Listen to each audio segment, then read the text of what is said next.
नमस्कार दोस्तों, स्वागत है आपका मेरे चैनल कॉमिक्स लाइफ में।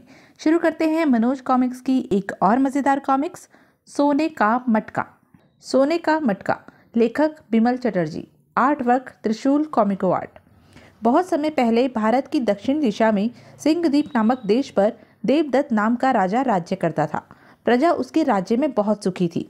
राजा को शिकार खेलने का बड़ा शौक था। एक दिन वह जंगल में शिकार खेलने गया। उफ, आधा दिन निकल गया लेकिन कोई शिकार नहीं मिला। लगता है आज खाली हाथ ही वापस लौटना पड़ेगा। खैर, एक बार फिर कोशिश करता हूँ। राजा ने शिकार की काफ़ी तलाश की, लेकिन संयोग से दिन ढलने तक उसके हाथ कोई शिकार नहीं लगा। बड़ी प्यास लगी है और थक भी गया हूँ। पानी पीकर थोड़ा आराम करना चाहिए, फिर वापस चलूँगा। अब और भटकना बेकार है। राजा ने पहले पानी पिया, फिर एक घने पेड़ की छांव में बैठकर आराम करने लगा, लेकिन शीघ्र ही उसकी आंख लग गई। काफी देर बाद अचानक किसी की बातचीत का स्वर सुनकर राजा की आंख खुल गई।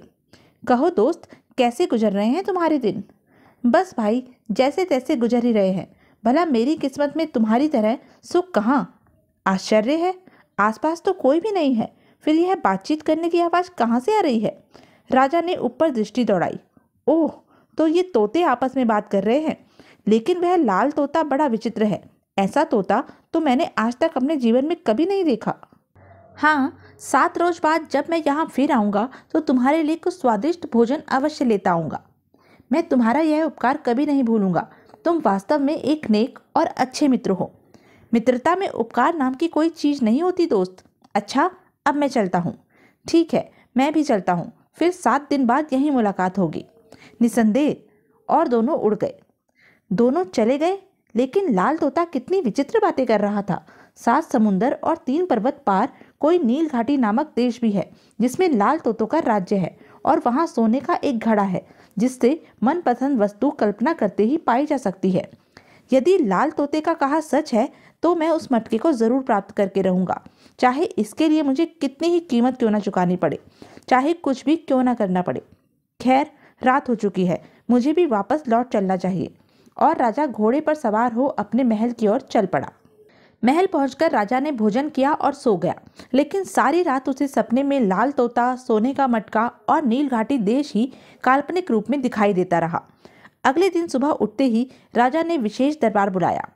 सुनिए, मैंने अचानक आप लोगों को विशेष रूप से इसलिए बुलाया है कि मैं लाल तोतों के राज्य नील घाटी से सोने का चमत्कारी मटका मंगवाना चाहता हूँ। नील घाटी, लाल तोतों का देश, चमत्कारी सोने का मटका? हाँ, यह देश 7 समुंदर और 3 पर्वतों के पार स्थित है। आप में से जो कोई भी मुझे सोने का वह मटका लाकर देगा, मैं उसे मुंह मांगा इनाम व ओहदा दूंगा। लेकिन महाराज, हमने तो ऐसे विचित्र देश के बारे में कभी नहीं सुना। फिर इस बात का क्या भरोसा कि ऐसा चमत्कारी मटका उस देश में सचमुच ही हो? मुझे पूरा विश्वास है कि ऐसा चमत्कारी मटका वहाँ है। ऐसा मैंने स्वयं एक लाल तोते के मुख से सुना है। कहकर राजा ने गत शाम का सारा किस्सा उन्हें बता दिया, जो उसने शिकार से वापस लौटने से पहले जंगल में नदी किनारे सुस्ताते समय लाल तोते के मुख से सुना था। सब कुछ सुनकर सभी दरबारी, मंत्री व अधिकारी जोश में आ गए। महाराज, मैं नील घाटी जाऊंगा और हर कीमत पर आपके लिए वह मटका लेकर आऊंगा। महाराज, मैं जाऊंगा। मैं इनसे पहले वह मटका लेकर आऊंगा। महाराज, इजाजत मुझे दीजिए। नहीं महाराज, इजाजत मुझे दीजिए। आप सब चुप हो जाइए। मेरी ओर से आप सबको इजाजत है, लेकिन आप में से जो भी मुझे वह मटका लाकर देगा, मुंह मांगा इनाम व पद उसे ही मिलेगा। अब आप लोग जा सकते हैं। जैसी महाराज की आज्ञा। राजा ने दरबार बर्खास्त कर दिया और सभी अपने अपने घरों को लौट गए। और कुछ समय बीतने पर, मैं क्षमा चाहता हूँ महाराज, मैंने नील घाटी तक पहुँचने की बहुत कोशिश की, लेकिन सफल नहीं हो सका। कोशिश मैंने भी बहुत की थी महाराज, लेकिन नील घाटी का मार्ग भयानक खतरों से भरा हुआ है। मेरे 5 साथियों को जान से हाथ धोने पड़े। मैं ही किसी तरह अपनी जान बचाकर वापस लौटने में सफल हो सका हूँ। महाराज, मैं तो करीब करीब अपने साथियों के साथ नील घाटी तक पहुँचने में सफल हो गया था, लेकिन नील घाटी में प्रविष्ट होते ही सैकड़ों हजारों लाल तोतों ने हम पर आक्रमण कर दिया। उफ, आह, भागो, हाय, मरा। और इस तरह महाराज, हमें वहाँ से जान बचाकर भागना पड़ा। बड़ी मुश्किल से हम वापस अपने घर लौट पाए हैं। ओह, तो क्या हमें वह चमत्कारी मटका नहीं मिल पाएगा? नहीं नहीं, हम उसे ज़रूर प्राप्त करके रहेंगे, चाहे दुनिया इधर से उधर हो जाए। सेनापति जी, उस मायावी सोने के मटके को लाने का भार अब हम आप पर छोड़ते हैं। हमें विश्वास है कि आप हमारी यह इच्छा अवश्य पूरी करेंगे। अवश्य महाराज, मैं आपकी इच्छा पूरी करने के लिए अपनी जान की बाजी लगा दूंगा। और अगले ही दिन सेनापति 20-25 बहादुर सैनिकों को साथ लेकर नील घाटी की ओर चल पड़ा। ईश्वर करे सेनापति जी सफल होकर वापस लौटे, वरना हमारा दिल टूट जाएगा। परंतु जब बहुत दिन बीतने पर भी सेनापति वापस नहीं लौटा। महामंत्री जी, अब हम सेनापति जी के लौटने का और अधिक इंतजार नहीं कर सकते। हम उस चमत्कारी मटके को जल्द से जल्द पाना चाहते हैं। क्या हमारे राज्य में कोई ऐसा बहादुर नहीं जो उस मटके को हमें लाकर दे सके? बहादुर तो बहुत है महाराज, लेकिन नील घाटी पहुंचना आसान काम नहीं। बेहतर यही होगा कि अब आप उस मटके का ख्याल दिल से निकाल दें। नहीं, अब उस मटके को भुला पाना हमारे लिए नामुमकिन है। हम मर सकते हैं, लेकिन उसकी चाह नहीं छोड़ सकते। आप इसी समय पूरे राज्य में ढिंढोरा पिटवा दीजिए कि जो कोई भी नील घाटी जाकर हमें वह मटका लाकर देगा, उसे हम अपना नया सेनापति नियुक्त करेंगे तथा मुंह मांगा इनाम भी देंगे। जो आज्ञा महाराज। और उसी दिन ढम ढम ढम, सुनो सुनो नगरवासियों, भाइयों बहनों, जवानों, बच्चों और बूढ़ों, महाराज ने घोषणा की है कि जो कोई भी 7 समुंदर और 3 पर्वत पार जाकर नील घाटी नामक लाल तोतों के देश से सोने का जादुई मटका लाएगा, उसे महाराज सेनापति बनाने के साथ साथ मुंह मांगा इनाम भी देंगे। इस तरह पूरे राज्य में ढिंढोरा पीट दिया गया। सिंहद्वीप के ही एक गांव में श्रीधर नाम का एक गरीब व्यक्ति रहा करता था। उसका गोपाल नाम का एक जवान बेटा था, लेकिन भगवान की मार थी कि वह भैंगा और लंगड़ा था। श्रीधर किसी तरह अपने छोटे से खेत पर खेतीबाड़ी करके अपना और अपने परिवार का पेट पाल रहा था।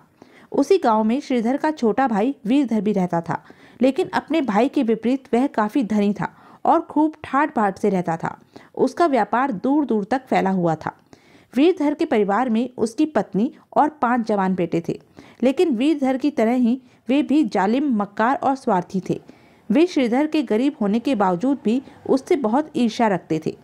पिताजी, लगता है इस बार ताऊ के घर में सब दाने दाने को तरस जाएंगे, क्योंकि इस बार वर्षा न होने से बहुत जबरदस्त अकाल पड़ा है। गांव के बहुत से लोग तो गांव तक छोड़कर जा रहे हैं।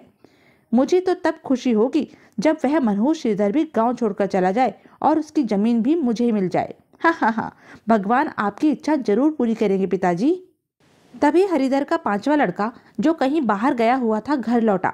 पिताजी, पिताजी, मैं आप सबके लिए एक अच्छा समाचार लेकर आया हूँ। अच्छा, बोल, क्या खबर लाया है तू? पिताजी, महाराज ने घोषणा करवाई है कि जो कोई भी 7 समुंदर और 3 पर्वत पार जाकर नील घाटी से सोने का मटका लाकर उन्हें देगा, वे उसे न केवल सेनापति बना देंगे, बल्कि उसे मुंह मांगा इनाम भी देंगे। वाह, फिर तो हम मालामाल हो जाएंगे। हम उस मटके की खोज में अवश्य जाएंगे। मैं भी यही कहना चाहता था रमेश भैया। भाइयों, तब तो हमें तुरंत महाराज से मिलना चाहिए। ठहरो, पहले पिताजी से भी राय ले ले। कहिए पिताजी, इस संबंध में आपकी क्या राय है? हमें यह खतरा उठाना चाहिए या नहीं? अरे बेटा, अपने पिता से क्या पूछते हो? भला ऐसा सुनहरा अवसर क्या बार बार हाथ आता है? जाओ, तुम सब इसी समय जाकर महाराज से मिलो। कहीं ऐसा न हो कि तुमसे पहले कोई और उस मटके पर हाथ साफ कर दे। तुम्हारी माँ ठीक कहती है बेटा, कोशिश करके देखने में कोई हर्ज नहीं है। तो फिर माँ, पिताजी, हमें आज्ञा दीजिए। हम पांचों इसी समय जाकर महाराज से मिलते हैं। ठीक है बेटा, जाओ। भगवान तुम लोगों की रक्षा करे। हमारा आशीर्वाद तुम्हारे साथ है। अपने माँ बाप से विदा लेकर पांचों भाई अपने अपने घोड़ों पर सवार होकर राजा से मिलने राजमहल की ओर चल पड़े। सुरेश की माँ, जब उस मनहूस श्रीधर को यह पता चलेगा कि हमारे बेटे महाराज के लिए इतना महान काम करने जा रहे हैं, तो उसके सीने पर सांप लौटने लगेंगे। अजी, लानत भेजिए उसे। इस शुभ अवसर पर किस कंगाल का नाम ले लिया। इधर जब श्रीधर के लड़के गोपाल को राजा की घोषणा के बारे में पता चला, तो वह उसी समय अपने घर पहुंचा और सारी बात अपने माता पिता को बताने के बाद बोला, माँ बापू, गांव में भीषण अकाल पड़ा हुआ है। घर में भी खाने को कुछ नहीं है। इसलिए मैं चाहता हूँ कि क्यों ना मैं भी उस मटके को तलाश करने की कोशिश कर देखूं। यदि ईश्वर की कृपा से वह मटका मेरे हाथ लग गया, तो फिर हमें किसी चीज की कोई कमी नहीं रहेगी। यह तो क्या कह रहा है बेटा? उस मटके को हासिल कर पाना बहुत मुश्किल है। मैंने सुना है राजा के बहुत से बहादुर आदमी उस मटके को खोज पाने में असफल रहे हैं। फिर तुझ पर तो वैसे ही खुदा की मार है। तू यह काम कैसे कर पाएगा? नहीं, तू अपने दिल से यह विचार निकाल दे। हाँ बेटा, उस मटके को हासिल करना मौत से खेलने जैसा है। फिर हम तुझसे पल भर के लिए भी तो जुदा नहीं रह सकते। माँ, घर में खाने को एक दाना भी नहीं है। यदि मैं राजा के पास जाकर इजाज़त लूँगा तो वे मुझे मार्ग के खर्चे के लिए ज़रूर कुछ धन देंगे। उस धन से आप दोनों का गुजारा हो जाएगा। यदि मुझे सफलता मिल गई तो ठीक है, वरना मैं वापस लौट ही आऊँगा। रही मेरे शरीर की बात, तो मैं अब भी 10 पर भारी पड़ सकता हूँ। नहीं, हम तुझे इस खतरनाक सफ़र पर नहीं जाने देंगे, चाहे हमें भूखों ही क्यों ना मरना पड़े। बिल्कुल। गोपाल के माता पिता पहले तो उसे किसी भी कीमत पर इजाज़त देने के लिए तैयार नहीं हुए, लेकिन जब गोपाल ने उन्हें खूब समझाया तो वे मजबूर हो गए। अच्छा बेटा, जब तुम्हारी यही जिद है तो जाओ, हम भगवान से तुम्हारे कुशल मंगल की कामना करेंगे। आहा, मेरी अच्छी माँ। श्रीधर और उसकी पत्नी ने भरे हृदय से गोपाल को विदा किया। गोपाल अपनी बैलगाड़ी पर सवार होकर राजमहल की ओर चल दिया। उधर राजमहल में तो तुम पांचों का यह अटल फैसला है कि सोने के मटके की तलाश में नील घाटी जरूर जाओगे। जी हाँ महाराज।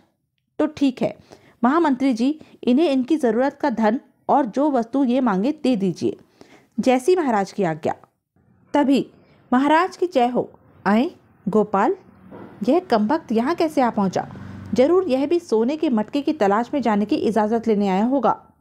कहो द्वारपाल, क्या बात है? तुम्हारे साथ यह नौजवान कौन है? महाराज, यह नौजवान भी सोने के मटके की तलाश में नील घाटी जाना चाहता है। हा हा हा, यह भैंगा लाएगा सोने का मटका? भला यह उसे अच्छी तरह देख भी सकेगा? हा हा हा, यह तो लंगड़ा भी है। भला यह क्या मार्ग में पड़ने वाले खतरों से सामना कर पाएगा? यह बेचारा तो मुसीबत पड़ने पर भाग भी नहीं पाएगा। हा हा हा। तो यह थी अब तक की कहानी। आगे की कहानी जानने के लिए बने रहें मेरे साथ। और हाँ, मेरे चैनल को लाइक, शेयर और सब्सक्राइब करना ना भूलें। धन्यवाद।